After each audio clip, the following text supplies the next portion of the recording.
আসসালামু আলাইকুম ভিউয়ার্স, আজকে আমরা দেখব কিভাবে নগদ এজেন্ট থেকে বা উদ্যোক্তা অ্যাপ থেকে আমাদের ডিওসো কে বিটুবি পাঠাতে হয়।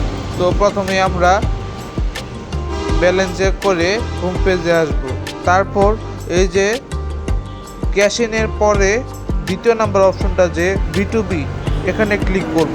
ক্লিক করার পর এখানে আমরা অ্যামাউন্টটা বসাবো, কত হাজার তাকে বিটুবি দিব।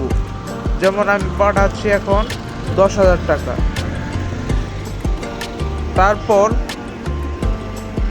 এখানে আমার গোপন পিন নাম্বারটা দিব 4 ডিজিটের। তারপর ইয়েস লিখে দেওয়ার পরেই বিটুবি সাকসেস হয়ে যাবে আর আমার কাছে মেসেজ এসে পড়বে। এই ছিল আজকের ভিডিও, ধন্যবাদ।